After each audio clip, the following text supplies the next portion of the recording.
Bem, meus amigos, estamos na aula 17 de dinâmica e agora a gente vai para o princípio da máquina de Atwood. Vamos lá. Na máquina de Atwood, nós temos aqui no arranjo da figura uma polia de massa desprezível, tem um fio inextensível, ou seja, ele não vai ficar esticando, e ele dá dois bloquinhos, um de massa 1 kg, outro de massa 3 kg. Vamos dar um up nesse desenho aqui? Bora lá! Muito bem. Aí o que vai acontecer? Vamos colocar, antes de mais nada, as forças. Eu tenho nesse bloquinho aqui, vamos chamar de bloquinho, por exemplo, A. Esse bloquinho A vai ter uma força peso, que eu vou chamar de peso de A, que vai valer quanto? Bom, se o peso é massa vezes a gravidade, 1 vezes 10, 10. 10 newtons. O bloco B, vamos chamar esse daqui de B, vai ter uma força, que eu vou chamar de peso de B, e o peso de B vale quanto? Ué, se é 3 vezes 10, 30 newtons. E vem cá, nós temos um fio, e o fio puxa. Então a gente tem a tração do fio 1, que é esse fio aqui, os dois fios têm a mesma tração. E você tem a tração do fio 2, que impede que isso caia. Primeira coisa que a gente percebe, nessa parte de cima da polia, você vai ter as mesmas trações, que são chamadas de T1 e T1. Ora bolas, o T2, só para vocês entenderem, o T2 está puxando dois T1s. Então, ó, já vamos ver o que esse desenho me fornece. Primeira coisa, opa, que seta feia! Vamos lá, esse desenho fornece para mim a seguinte ideia. A tração T2 vai ter que ser igual a duas trações T1. Então, para eu descobrir a tração T2, basta eu achar o T1. Bora lá? Bora lá. Primeira pergunta. A aceleração dos corpos. Para você saber para onde que cada corpo vai, basta que você perceba o seguinte. Quem é o mais pesado? Quem é o mais pesado vai puxar todo o sistema. Aqui no caso o B é mais pesado, então o B vai puxar o sistema e o A vai subir, certo? Então o B vai ser acelerado para baixo, enquanto que o A vai ser acelerado para cima. Primeira pergunta, que é a pergunta do item A. Qual a aceleração? Para calcular a aceleração, eu vou usar força resultante igual a massa vezes a aceleração. Quem é a força resultante? A força resultante externa ao sistema são os pesos, as trações estão entre eles. Então eu vou pegar o peso, quem que está ajudando a aceleração? O peso do A ou o peso do B? O peso do B. E o peso do A está ajudando ou está atrapalhando? Ah, professor, está atrapalhando, então fica peso de A menos peso de B. Vai ser igual a quem? Quem vai andar? Massa do A ou B ou todo mundo junto? Ah, professor, os dois juntos, oba! Então vamos lá, peso de B vale 30, menos o peso do A, que vale 10, vai ser igual, vamos somar as massas. A massa do A vale 1, mais a massa do B, que vale 3, vezes a aceleração. Daqui nós temos que 30 menos 10 não é Leonardo, mas dá 20. Então, o A vai ser, opa, peraí, 20 vai ser igual a 4 vezes a aceleração. Daqui a gente já tem o valor da aceleração, né? A aceleração aqui vai ser 20 dividido por 4, que vai dar quanto? 5. Então a aceleração ficou igual a 5 metros por segundo ao quadrado. Combinado? Muito bem. Agora, nós vamos fazer o item B. Para o item B, ele quer saber o seguinte, quanto vai valer a tração T1? Para eu pensar na tração T1, eu vou pensar em um dos blocos. No caso, a minha dica é, olha para o bloco cuja tração está ajudando a aceleração. É mais fácil ir por aí.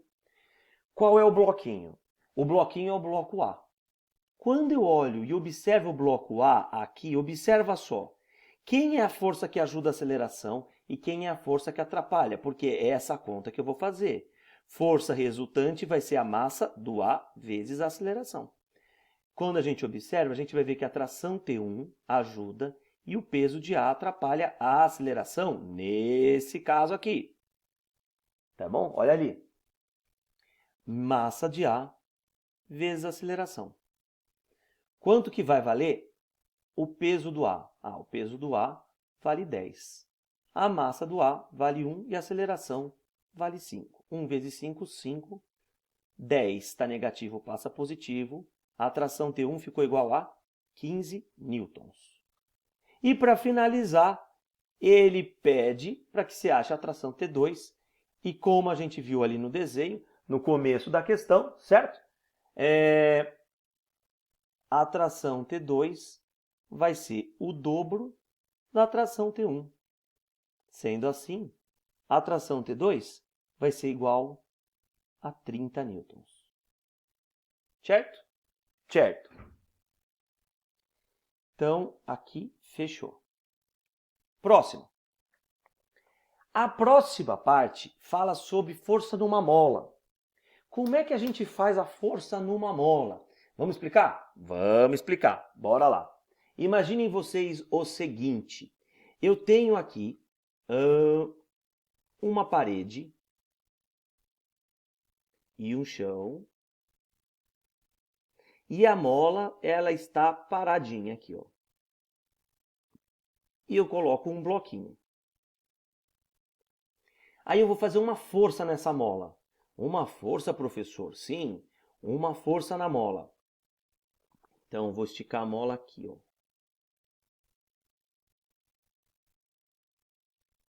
Estou tentando desenhar uma mão aqui. Se ficar muito ruim, vocês me desculpem.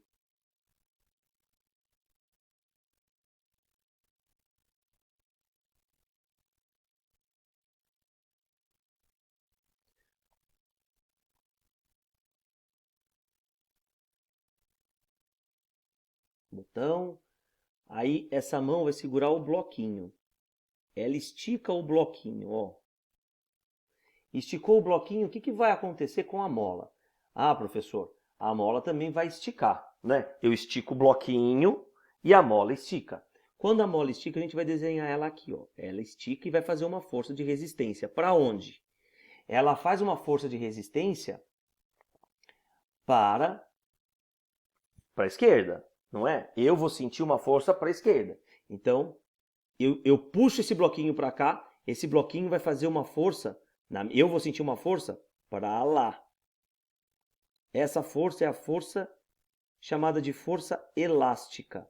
E do que é que depende a força elástica? Vou fazer uma explicação mais ou menos porque é uma espécie de revisão isso aqui, tá bom? Esta posição é uma posição que a gente chama de posição inicial ou posição natural da mola. Quando a gente esticou, nós vamos levar ela para uma posição, sei lá, vou chamar de X. O que a gente percebe? Quanto maior o X, maior essa força. Aí, olha só que interessante que o Hooke percebeu. O Hooke foi o cara que trabalhou com a força na mola. Então, eu quero calcular a relação da força elástica com o deslocamento. Então, ele falou assim, se eu distender essa mola de X, eu vou usar uma força F. Ele vai lá e põe um pontinho aqui, ó. Pronto. Se eu dobrar a força, o que vai acontecer com a distância? A distância dobra. Então, ele vai lá e vai fazer igualzinho, ó. Pronto, dobrou. E assim por diante. E quando você junta todo mundo, olha o que acontece. Passa por uma reta. E essa reta mostra o quê? Olha o que ele percebeu. Que se eu pegar esta força e dividir por x, então, ó, se eu pegar o F e dividir por x, vai dar no mesmo que se eu pegar o 2F e dividir por 2x. Dá sempre o mesmo número. A esse número ele chamou de constante K. Então, chegamos à conclusão que a força elástica dividido pelo x, que é o quanto você vai distender da mola, vai ser igual a K. Fica horrível decorar assim, né? Então, para isso, eles usam força elástica igual a K vezes x. Mas muita gente, em alguns livros, vai falar o seguinte, se eu colocar que aqui é o zero, como é que eu vou saber que ele distendeu, por exemplo, 5? Então, eles, ao invés de falar que aqui vale x, em alguns livros eles chamam aqui de ΔX. Então, não tem problema. Força igual a K vezes ΔX. E é isso que a gente vai colocar para essa próxima questão. Tá? Unidades de medida. A força sempre vai ser dada em newtons. O x pode ser dado em metros, pode ser dado em centímetros, etc. e tal. Se for dado em metro, quem vai ser o K? Olha para essa parte aqui. O K vai ser dado em newtons dividido por metro. Se for centímetro, newton por centímetro e assim por diante. Sistema internacional, newton por metro, tá bom? Então, bora lá fazer a questão. Nessa questão ele diz assim: uma bolinha pendurada na extremidade de uma mola vertical executa um movimento oscilatório. Na situação da figura a seguir, a mola encontra-se comprimida e a bolinha está subindo com velocidade v. Iniciado por uma força F, indicando por uma força F a força da mola e por P a força peso, no esquema, o que a gente pode representar? Então vamos lá. Se a bolinha está subindo, a mola vai fazer uma força. Esquece o peso por enquanto, tudo bem, vamos começar pelo peso. O peso é uma força que está para onde? Para baixo. Agora lembra da mola, a mola é sempre o contrário. Se eu puxo, ela quer empurrar. Se eu empurro, ela quer puxar. Então vamos lá. Se eu estou empurrando a mola, essa mola vai fazer uma força para onde? Ah, professor, ela vai fazer uma força elástica para baixo. Deixa eu mudar a cor aqui. Ela vai fazer uma força para baixo. Pronto. Então a força da mola e o peso estão para o mesmo lugar. Alternativa A. Tá bom? Vamos agora para a terceira questão. Na terceira questão da FEI, aqui é um dinamômetro. Um dinamômetro ele vai medir a força que você faz. É como se fosse a força de tração. Então, ó, um dinamômetro possui nas suas extremidades presas a duas cordas. Ok, duas pessoas puxam a corda na mesma direção em sentidos opostos com força de 100 newtons. Então, essa puxa com 100 newtons, então ela está sentindo esse cara puxar com 100. E essa daqui está sentindo puxar com 100 também. O dinamômetro vai medir justamente qual é o valor dessa força. Quanto que vai mostrar o dinamômetro? 100. Acabou. Onde que é a pegadinha? Tem gente que acha que você tem que somar as duas e na verdade não tem. Tá bom? Combinado? Última questão. A mola da figura varia seu comprimento de 10 para 22 centímetros quando colocamos um peso de 4 newtons. Então a gente já vai perceber aqui, ó, de 10 para 22, a gente já sabe que o ΔX foi 12 centímetros. Aí, quando? Quando eu estou com um peso, quando a força, né, que você aplicou, a força que eu aplico vai ser igual à força peso, que vale 4 newtons. Vamos descobrir quanto que vale o K? Força igual a K vezes X, vezes ΔX. Então, 4 vai ser igual a K vezes 12. O nosso K vai ser 4 dividido por 12, dá para dividir por 4, fica 1/3. E deixa assim, newtons por centímetro. A pergunta dele é, qual o comprimento total da mola quando a gente pendurar 6 newtons? Então, na nova situação, então, ó, nova situação. Na nova situação, a gente tem a nova força vai ser igual ao novo peso, que vai ser igual a 6 newtons. Então, quem que é a força? K vezes ΔX. Então, quem é o K que a gente viu? 1/3, porque a mola é a mesma, vezes o ΔX vai ser igual a 6. 3 está dividindo, vai passar multiplicando. ΔX vai dar 6 vezes 3, 18 centímetros. Ora bolas. A pergunta dele é qual vai ser o tamanho final. Então, como ele já estava com 10, o comprimento final vai ser 10 mais o tanto que eu aumentei, que foi 18. Quanto é que dá 10 mais 18? 28 centímetros. E com 28 centímetros a gente dá a alternativa A. Beleza? Eu espero que vocês tenham curtido essa nessa bateria de exercícios. Se você curtiu, compartilha. Manda um joinha, um like. E bora pro próximo vídeo. Até mais. Tchau, tchau. Uhul!